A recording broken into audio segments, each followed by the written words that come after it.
Records coming out in Canada. It's coming out on EMI Music Canada. In the States, I'm releasing it through a record company I started just called Woz Records. Fantastic. Woz Music, whatever. Now with Woz Records, can we expect any other bands to come off the label, or are you doing that solely for your own album? Right now, it's just a record because we just started it. But absolutely, yeah, I'm going to be looking to put out other people's records for sure and distribute them once I have a proper distribution in place, which we're working on now. So, but what kind of bands would you be looking for? Bands like Two Ton Boa and like Sherry's band, and if I can steal that would be her, awesome. If I can steal her, I'd like to I'd love to put out her records, and that would be fantastic. There's a lot of bands and a lot of artists I'd like to work with, and I think that so should have some opportunity to make more records. Who's your favorite band that you worked with at Mushroom Studios?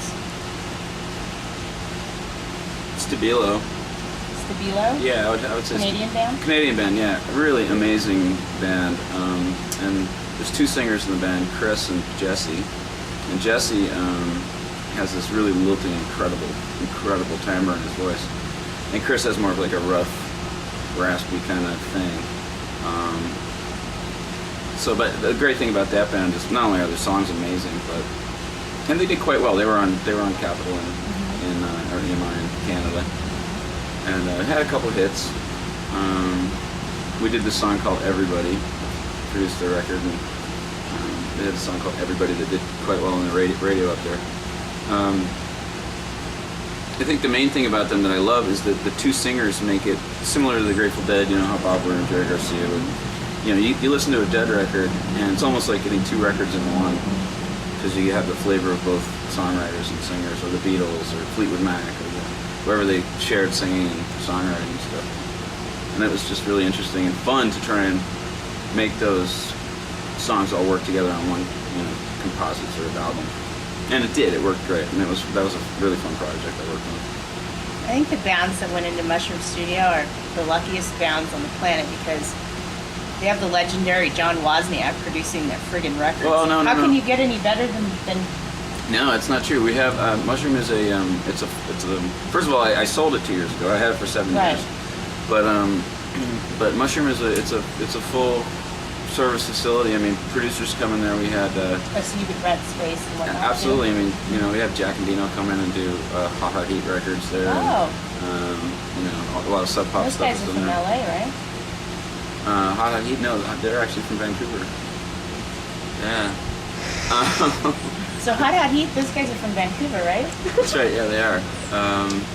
And we had a lot of producers would come in and make records, and a lot of guys from Nashville would come up and make records because if they were making country records with a Canadian band, pretty much the only room that they would be comfortable with is a big room with a Neve and a lot of old stuff because that's what the Nashville studios are all about too. So they love Mushroom, and we made all kinds of records. A lot of great records we made there. Matt Good did 2 records there. Sam Roberts, again, a lot of Canadian artists. Tegan and Sarah recorded there. Really? We had Daniel Powder. Yeah, you did something with him. I did actually, yeah. New album? For your Leaving Wonderland album? Actually, no. For our record, he just played piano on Gin and Money, one of my songs. Oh God, it's the greatest song. Yeah. Almost as good as No One's Boy. Thanks. And Jeff Dawson, who produced the record with me, he was also the guy who produced Daniel Powder's record with Mitchell Fromm. Is Daniel Powder the guy that did the American Idol song? He's the guy that did Bad Day. You had a bad day, na na na na. Y'all know the tune. Yeah, it plays at work all the time. He made a little grip on that. Yeah. Nice. He's a super nice guy too. A bunch of the guys that played on his record, and played with him live, ended up playing on this record as well. I had a lot of session guys from, Canadian Vancouver locals who were really amazing musicians come in and play on Leaving Wonderland. So on Leaving Wonderland is, what would you say is going to be the single that's released for radio distribution? I have no idea. You're not sure No, yet? I'm not. I'll email you my personal picks. I mean, hey, I'll always take votes, you know what I mean? Because I'm not certain. I love them all equally. Yeah. What I think is really cool about it is the fact that you're putting out your own records on your own label, therefore you have your own say in what, Yeah, I mean, I always did with Capitol and with reality too. It's just kind of the way it works. I mean, even when you're with another label, if they trust you and you can work, if you play well in the sandbox, then they give you a lot of say. I guess they call it creative control. And that's appreciated. I've had a really good experience with that. I've never had anybody like sort of force anything on me in the business. So, fortunate. What would you say to up and coming fans, that are in bands, to break into the music business? What's your bit of advice for them? I'd say you got to play live. I mean, that's the main thing, is to play live.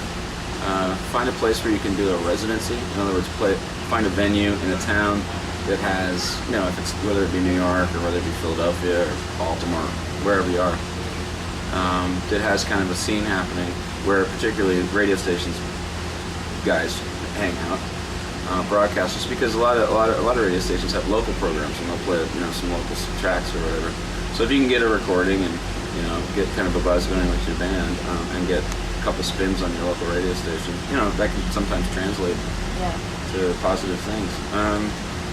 Otherwise, go and stand outside the Capitol Records building in Los Angeles and just flag people down with your CD. What's funny about LA? There is every. By the way, that doesn't work, so don't even do that. Every bartender/waitress carries their headshots with them. Yeah, I'm not surprised. It is LA after all. Yeah, you gotta love LA. So, John, any other? I was just gonna say, no, you don't. Any other things you'd like to add that we haven't covered? Yeah, I mean, we're redoing the website. Is Dave still doing it? Yeah, Dave is absolutely still doing it. Dave, Cool. Nice. He's doing a great job. We love you, Dave. Yeah, he is doing a great job. Yeah, wherever he is. I haven't heard from him in a while. He's in Boston. Boston? Boston. Now he's even closer to me. Yep. And so he's redoing the website, and that should be done probably in a matter of a month or two, or I don't really know. I'm sure there's he's got to do development on it and stuff, so that takes some time. Right. What about the store? That never... Right, that's going to get done. Nice. The Deep South guys, our management's putting that together. They have that stuff all dialed in. And what else? I mean, I think that now that we're working with Deep South, our management team seems really, really super organized. I mean, not seems, they are. Right. Just incredibly organized people. And I think that, it's going to be a lot easier to get the messages out to people about where we're going to be if they want to come out to a show. Updates about singles that might be coming out, new music, just information, try and keep people a little more posted. Because, up until now you've kind of had to fish around for what was going on with us. And, like I said, we kind of disappeared and there hasn't been anything going on with us. Because I've been doing so many different things up in Canada. And Dylan, he's been busy doing, working at public radio. He's at NPR, right? He's at NPR, yeah. He won a Peabody Award. No, kidding. Yeah, for On the Media. Yeah, Dylan's like it. He's That's like a big deal. It's a very big deal. Yeah. Well, I think I've covered everything. I want to let you know how appreciative I am for you sitting down with us, because I know you're really busy. But before we go, I want to tell you one thing. It's been a dream of mine for about 10 years 12 years since 97 to sing with you.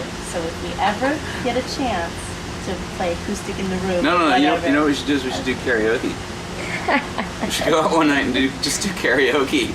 I'm not doing it, but I'll watch. I want to sing backup for Woz. That is one of my lifetime dreams, and I've almost got everything off my list except for that one thing. Absolutely, we'll do it. Yeah, I just love this man. Mom. Thank you so much, John. I really appreciate talking with you. Absolutely. Peace out.